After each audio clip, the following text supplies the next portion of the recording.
నువ్వు వాడికి అనుకూలంగా సాక్ష్యం చెప్పావు కాబట్టే వాడి మొహంలో సంతోషం కనిపిస్తోంది. వాడు ప్రశాంతంగా నిద్రపోతున్నాడమ్మా. జీవితకాలంలో నీ చేసిన అతి పెద్ద తప్పు ఇదేనమ్మా.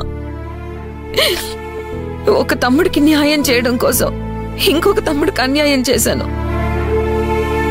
ఏ అందరిలో వీడికి మాత్రమైన పరువు వాడికి ఉండదా? ఇంతకంటే వేరు దారి లేదు కదమ్మా. ఆ సమయానికి నువ్వు చేసింది మంచి పని.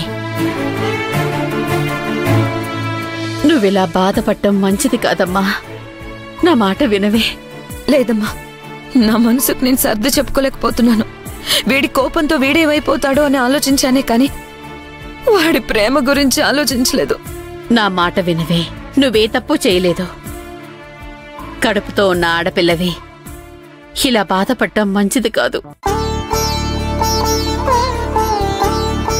లేదమ్మా, వాడు కోర్టులో నుంచి వెళ్లేటప్పుడు కూడా కనీసం వెనక్కి తిరిగితే నా మొహం ఎక్కడ చూడాల్సి వస్తుందో అని వెనక్కి కూడా చూడకుండా వెళ్ళిపోయాడు. అంటే వాడెంత బాధపడ్డాడో నీకు అర్థం కావట్లేదా? అందర్నీ అర్థం చేసుకునే పెద్ద మనసు వాడికే ఉందమ్మా. నా మాట విను తల్లి. ఇక నువ్వు దీని గురించి మర్చిపో. ఎలా మర్చిపోమంటావమ్మా? నా సంతోషమే వాడి సంతోషం అనుకున్న వాడికి సంతోషమే లేకుండా చేశాను. అన్నీ తెలిసి తప్పు చేశాను కదమ్మా. నాలాంటి అక్క ఏ తమ్ముడికైనా ఉంటుందా? అలా మాట్లాడొద్దమ్మా. నువ్విదంతా మర్చిపోయి ప్రశాంతంగా పడుకో.